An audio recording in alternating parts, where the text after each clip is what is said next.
email from the Rock and Roll Hall of Fame, which I can read now or I can read later, whatever you prefer. Oh, you want to read? You want to read the email? This is great. So thank you for embracing your nomination for induction into the Rock and Roll Hall of Fame. While you didn't garner enough votes for induction this year, you were part of a very select group of Hall of Fame nominees. Artists are frequently on the ballot multiple times before they are inducted. For example, Black Sabbath were nominated 8 times before their induction, Patti Smith 7 times, Solomon Burke 9 times, and both the Beastie Boys and the Yardbirds were on the ballot 3 times before their respective inductions. If you are touring or simply travelling nearby, please visit our museum in Cleveland, Ohio. Our 6 floors of exhibitions tell the remarkable history of rock and roll and how it changed the world. You are part of that story, and we'd love to share it with you. By the way, why the hell haven't you been inducted into the US Rock and Roll Hall of Fame? They've just been in touch. Have they? Yeah, they want to do something with my film and blah, blah, blah. I don't usually talk about it, but I think I do have to just say that I was the first, fact. There hadn't been a successful rock and roll female musician leading a band of guys. Just hadn't happened. So for an organization that prides itself on doing things like this, what? Yeah. What's wrong with this picture? And what I said on Billboard was that you can't rewrite history. I have absolutely less than any interest for the Rock and Roll Hall of Fame, blah, blah, blah, whatever it is. The people in the business come up to me and say, oh, you've been nominated for such and such. Do you want to turn up? And I go, no. I'm not really interested in receiving awards and all that self-congratulatory patting on the back by the elitists in the business. It's meaningless, especially when you see some of the other people that have been nominated.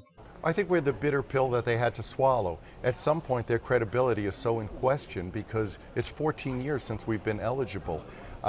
If I've done anything, I hope that I've shown people the little man behind the levers in The Wizard of Oz, because the Rock and Roll Hall of Fame is not the hall of the people. It's a small group of guys who decide who they want and who they don't, and then they decide what the rules are for you that don't apply to anybody else. So they wanted the original 4 guys to make the pill a little smaller. But we've had many members who have played on multi-platinum albums and played to millions of people. And it wasn't even a subject for discussion. They told me that it was a non-starter. That's arrogance that I don't have to put up with. During a chat with Kerrang, Six alluded to the idea that they've already been told by the Rock Hall that they won't be nominated. Tommy Lee brought up the possibility of reuniting at a potential Rock Hall induction, but Six reminded the drummer, we don't have any plans because we were told by the Hall of Fame that we would never get in because of how we've acted. So that's kind of it. We have a small list that we'd like to also just put some nods out and maybe plant a little seed. It's a band called Deep Purple, Thin Lizzy, Rush, Kiss, Ted Nugent, Alice Cooper, Iron Maiden, Judas Priest, Motorhead, who we would love to invite through the door now.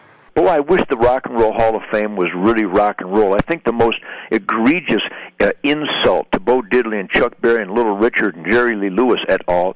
Is the fact that Madonna and ABBA and Grandmaster Flash and Patti Smith are in the Rock and Roll Hall of Fame. I mean, why don't you just piss on Bo Diddley's grave, you know? Grand Funk is not in there? Are you kidding me? And until the Rock and Roll Hall of Fame inducts Mark Farner and Grand Funk Railroad, then it's not a real Rock and Roll Hall of Fame. I have bigger problems with the Hall of Fame than some of the people who have gone in.